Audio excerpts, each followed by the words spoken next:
Hi, my name is David Vess. I am a composer and theory teacher, and this is a video about the 3 things that I really wish I had understood when I was first starting as a composer.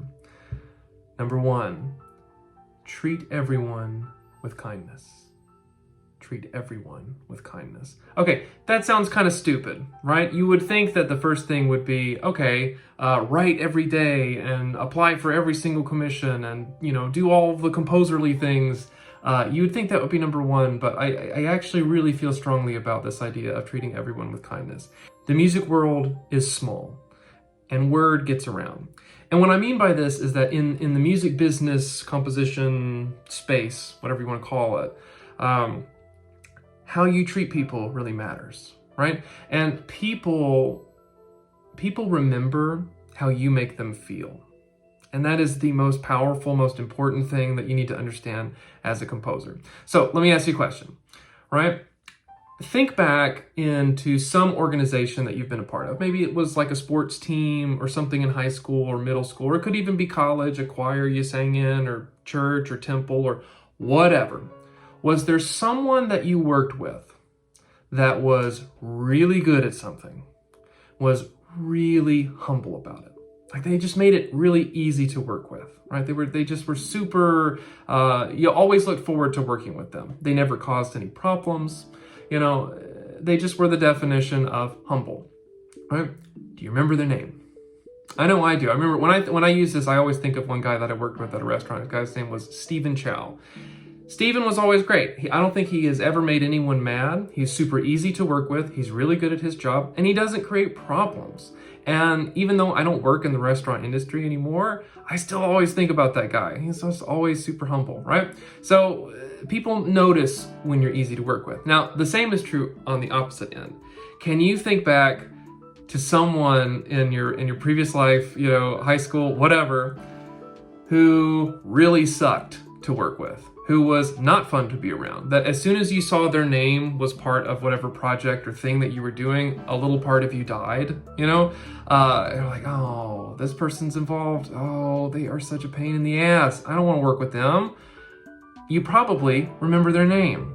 And that's kind of what I'm getting at. People remember how you make them feel. So if you can master that, if you can understand that, that's going to be honestly the biggest thing for your composition career. I mean, obviously, you can't just roll out of bed in the morning and be a nice person and that be it. You obviously have to know what you're doing. You have to be able to contribute something. But, that's really the biggest thing, is if you can understand that what the job is about how you treat people, oh man, you're gonna have a good career. Good things are gonna come for you. So that's number 1 thing. Number 2 is the idea that composition is really a service.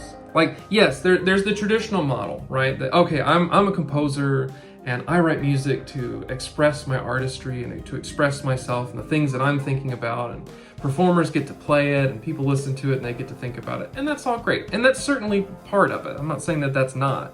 But what you really see the best composers, the ones who are really having a career doing, is really understanding who they are serving. Who are they writing music for? Who is it for?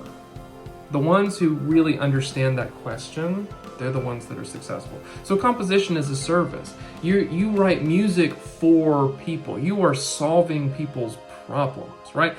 Most people don't start writing music for, like the New York Philharmonic right off the bat. I mean, cool if you get to do that, that's great. The rest of us are probably gonna write for the choir that we sing in, or the brass quintet that we play in, or however we get started. But it's usually something that's very local, it's something that's very close to us, and we're getting the opportunity to work with people because we've earned trust with them in other ways, right? And that's really it. You're solving that problem for them. You're giving them something fresh, something new. Maybe you're writing something for a friend that really showcases their skill level. But, don't get confused. It is always about the people that you are serving. And that's really the hardest thing. That took some time, because we learned so much about like the Mahlers of the world and the Strausses and all the, extreme artistic expression, and it's very kind of individualized. And really right now it's kind of different. It's more about how can you serve people? How can you help people? How can you give them something that, that other music can't? That's really what you're trying to do. That's really what it's about. So if you can master the idea that composition is a service, that you're working for other people, people are going to want to work with you because you're making it about them. That's the most important thing. Can you make it about them? Can you give them what they are looking for? That's the most important thing. Yes, your artistry, your growth, as an artist, your expression, your voice, that's all important. That's all wrapped in there. But it's never more important than what you are doing for the people who asked you to write music for them. So, number three is the tricky one, and that is don't wait to be inspired. Now this one sucks because it takes a long time to really understand it and learn it. So don't wait to be inspired, right? So when I think about inspiration, when I think about, okay, I'm inspired to do something, I'm inspired to write music in the morning. Okay, great. Well, when you're inspired, you have all of these ideas that are coming to you. It's almost like, I kind of think of it like Mario Kart. Like when you get the star in Mario Kart, you're invincible unless you just ride off the track completely, that nothing can harm you, right? It's so easy to just drive, you're making decisions, nothing can harm you. It's great. And that's what being inspired is like. The problem is that 90% of the time, you're not going to be inspired.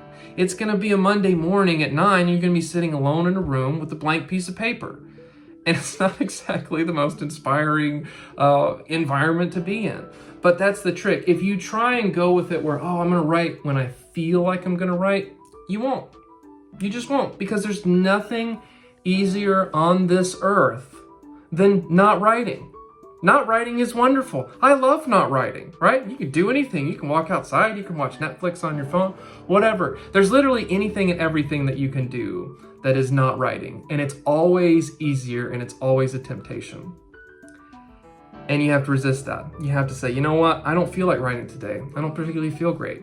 But this is the time that I set aside to write, and I'm going to honor that. I'm going to show up, and I'm going to do it. And what you'll find is the more that you can embrace that attitude, that you're just going to show up, and you're going to start writing.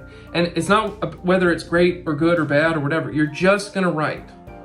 That's all you're going to do. Hey, it's 9 o'clock. I said that's when I'm going to write. That's when I'm going to do it. It doesn't have to be 9 o'clock. It can be whenever you say it. But, that's so important, because as you start to show up every day and do the work, you will find inspiration.